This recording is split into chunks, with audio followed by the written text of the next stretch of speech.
De volta com o Conexão Saúde, nosso entrevistado de hoje é o Dr. Rodrigo Leitão, hematologista, está conversando conosco sobre as doenças do sangue. Doutor Rodrigo, nós temos aqui, até agradeço a participação de todos, uma quantidade imensa aí de perguntas, então precisamos correr um pouco para dar tempo de respondê-las. Eu lhe interrompi, não deixei você falar das crônicas, né? As crônicas são bem menos ruim, digamos assim.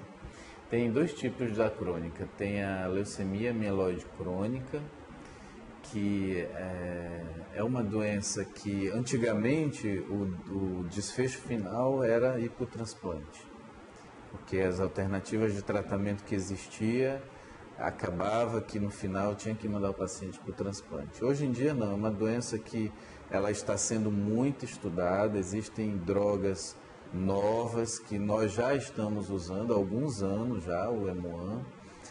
Inclusive, assim, 3 tipos de drogas. Se não responder a primeira, você pode usar a segunda, pode usar a terceira. E a gente diminuiu significativamente a ida desses pacientes para o transplante. Algumas dessas LM6 acabam tendo informações genéticas de mau prognóstico. Ou seja, você acaba tendo uma informação de que uma mutação genética pode ter uma doença mais agressiva que não vai responder ao tratamento, mesmo essas drogas novas, e a gente acaba tendo que mandar para o transplante. A LLC, que é a leucemia linfocítica crônica, é uma doença que ela não tem sintomas, quase não dá repercussão clínica nenhuma e quase a gente também não indica tratamento. Tem critérios para se fazer o tratamento e o tratamento é individualizado. E até esclarecer aos seus telespectadores isso, porque às vezes os pacientes se encontram ali na recepção, né, aguardando a consulta com o seu médico, e acaba um conversando com o outro e acha que aquele tratamento que o outro está fazendo é igual de cara, é igual dele. Por que eu não estou fazendo isso e ele está? Por que eu faço isso e ele não?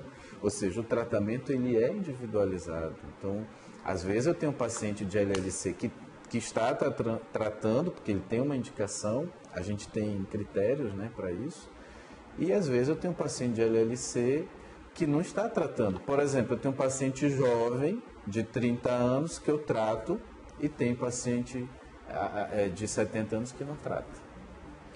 Vamos lá. Glória Araújo, aqui do Amazonas, ela pergunta: meu filho está com anemia ao mesmo tempo? Percebo que ele está adoecendo com maior facilidade. A anemia baixa a imunidade também? Olha, a anemia, primeiro a gente tem que ver a idade do seu filho. Acho que ela não falou, né? Não.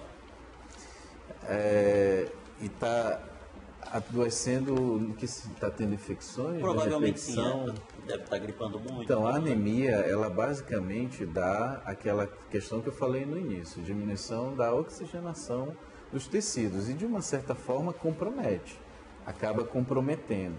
Mas a anemia diretamente comprometer os leucócitos, que são as nossas células de defesa, que são neutrófilos, linfócitos, monócitos, isso não tem repercussão. Não é alterado durante a anemia. Não altera na questão da celularidade das células de defesa.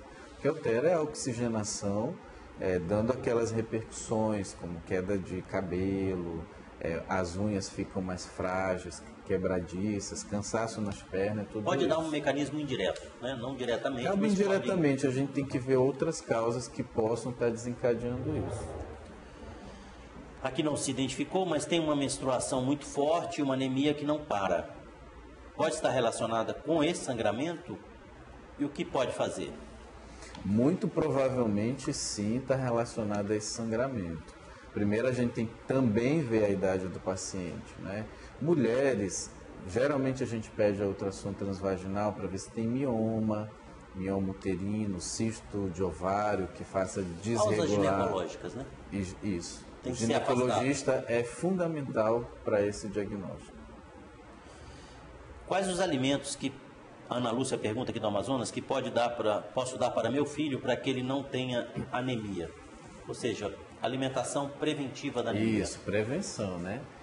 O que tem muito rico em ferro? As carnes, de uma forma geral, aquelas carnes um pouco mal passadas, o fígado é uma grande fonte de ferro, o genipapo, o açaí tem muito ferro, as folhas verdes, o couve, né, acaba tendo, o feijão em si. Ou seja, a nossa alimentação do dia a dia acaba repondo isso se ele não tem uma perda. Porque é como a outra paciente, a outra ouvinte, a telespectadora falou que tem sangramento. Então não adianta eu dar, repor, mas eu não trato a causa. Do outro lado, né? Então a gente tem que ver se é preventivo, aí fazendo isso, tranquilo. Aqui está sem identificação também, mas tem aparecido manchas na minha pele, não especifica que mancha, sem explicação. Pode ter alguma relação com doença do sangue? As únicas manchas que a gente pensa em doenças do sangue são aquelas manchas roxas, de sangramento, e não manchas escuras, como a gente recebe alguns pacientes. Mancha escura, hipercrômica, né, que às vezes é dermatite solar ou alguma outra situação. Mas quando é uma equimose, ou hematoma, principalmente se não tem história de trauma, merece uma investigação. Doutor, não me bati, tá aqui, fica roxo o tempo inteiro. Isso, está ficando aí roxo e tal, aí a gente tem que investigar. Antônio Elcio, aqui do Amazonas também, ele disse que já teve malária 6 vezes, mas há 9 anos. Então, tem 9 anos que não tem malária. Ele pode ser doador de sangue? Não, não, há 9 anos pode sim, depois de um ano ele pode depois fazer. De um ano pode. Agora, se ele mora no interior, ele não vai poder doar, porque isso é uma norma do Ministério da Saúde e que a gente tem que seguir. Se o paciente, por exemplo, quando você sai de Manaus e vai para São Paulo, lá você não pode doar, porque nós somos área endêmica para malária. E se esse telespectador morar no interior, que é a área endêmica, ele também vai ser vetado para fazer a doação. E algumas pessoas não entendem isso, inclusive. Porque deve ser muito frustrante, né? Eu quero doar, muito quero frustrante, exatamente. Mas, infelizmente, são normas que a gente tem que seguir do Ministério da Saúde. Ok, nós vamos a um rápido intervalo comercial e já voltamos aqui com Conexão Saúde.